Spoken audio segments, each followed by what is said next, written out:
It is the duty of the right to unite.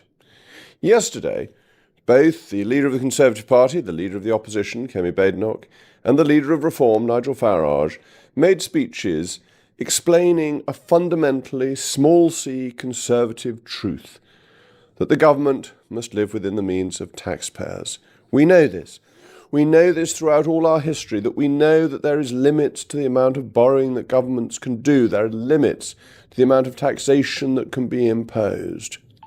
And the two right-wing parties have said this. They have stopped faffing around, pretending nonsensical things like sharing the proceeds of growth. They have stopped their unrealistic view of the world that there was money for nothing. Indeed, the view of the world that meant we had schemes like Eat Out to help out during the pandemic.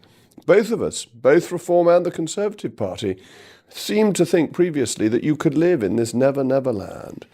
But at last, the truth is being told that there is not enough money and that we cannot afford to carry on spending as we are. This matters because it shows that the right in politics in the United Kingdom is united not just on its approach to international affairs, to Europe, to the concept of sovereignty and democratic control, to the belief in the nation state, and, regardless of the Conservatives' previous record, in proper borders, and I accept we didn't handle things at all well during the last Parliament. Those views were clearly held in common, but the economic views were less clear, and that could have been a source of tension, of differentiation, and particularly in the case of Reform, who in its last manifesto seemed to think there was unlimited money. That has changed. And why do I say it's a duty for the right to come together? This is a strong word, but it has to be a strong word because the country is in a terrible state. We have a government that cannot govern, a government with a majority of 170 that is unable to lead. It finds that when it offers up anything controversial, be it welfare reform or be it immigration reform, that its left squeals and the government backtracks. It has been all over the place. The hokey-cokey of announcements in relation to what might happen in the budget shows again that it cannot govern. It is in government but not in power, and what it is doing, what it is able to get through, is very damaging to this country. Why? Because it is increasing taxes, it's failing to cut expenditure, and it can't get the deficit under control because there is no more room to tax the country. We are at our limit of taxation. That is bad. Its green policies are disastrous. They are making us cold and poor.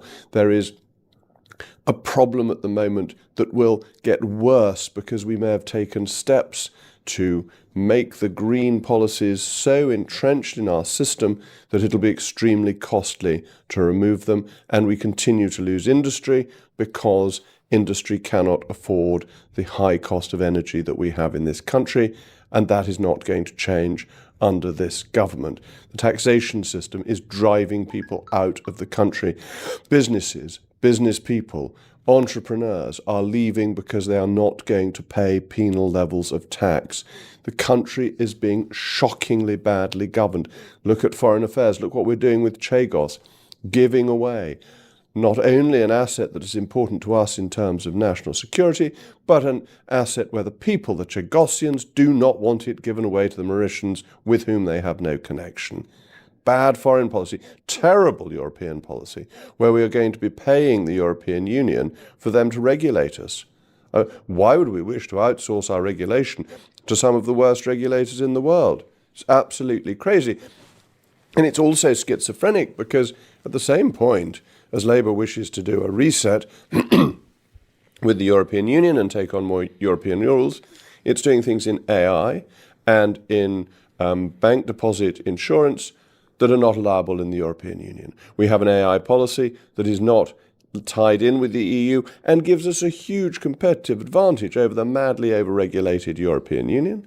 And on bank deposits, we've just announced we're putting our bank deposit guarantee system up to £120,000 when the maximum in the EU is €100,000 or about £80,000. We're 50% higher.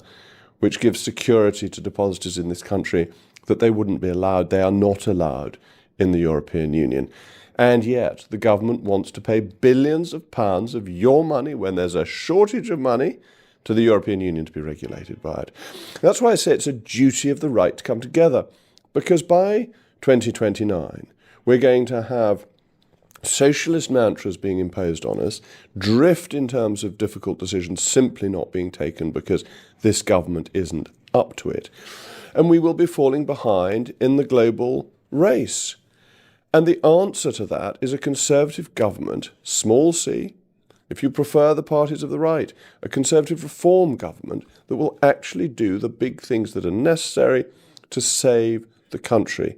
It's like 1979.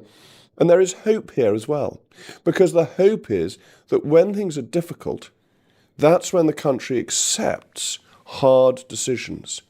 When life's easy, when things are going swimmingly, nobody wants to see the benefits bill cut. They think it's all fine. When things are going swimmingly, people are happy with overseas aid. It's a nice thing to do. It's a nice gesture. When times are tough, people want government expenditure on what is essential, not on what is nice to do. They want to see regulatory reform, deregulation that allows business to get on with doing business, the growth side of the economy, whereas currently, with the government's employment rights bill, we are being increasingly over-regulated to stop things happening, to stop businesses employing people. But people don't mind that in an era of prosperity when the land is flowing with milk and honey. When the milk and honey stop, people recognize that you need to be serious about business. And one of the lessons of history is that people turn to conservative governments when they want to be serious, when they recognize that life is tough and difficult decisions need to be made. When the economy is booming and everything's fine, they quite like Labour. That explains Tony Blair, because they're good at spending money. And when there's money around, why not let them do it? But now there's no money left. The Liam Byrne message of 2010 will be truer in spades in 2029. You need parties that understand rigour. And the combination of Reform and the Conservatives understands this. And they're now saying it. That's what's so important about yesterday. Both leaders are saying the same thing. There is so little between us. It is nuance, it is stylistic, it is personality, but it is not the real depth and breadth of political, ideological divide. So it's the duty to the country, a country that is effectively on the rack, and the rack is being drawn tighter, the limbs are being stretched, the bones are beginning to creak. That is what Labour is doing to us. That is what must stop. And the way to stop it is with a significant majority of the parties of the right. That won't be achieved if we squabble with each other. It will be achieved if we come together. So my appeal for uniting the right is not about office for office's sake. It is not about a faction within the Conservative Party strengthening its position. It is about the future of our country and the ability to recover from what we are going through. It is essentially, let's make Britain great again. We can, if we're doing it together. We won't. We will get Zach Palansky and a horror of left-wing parties coming together if we don't unite. And it'll be our fault. We'll have nobody else to blame. So let's hope that the parties of the right do their duty.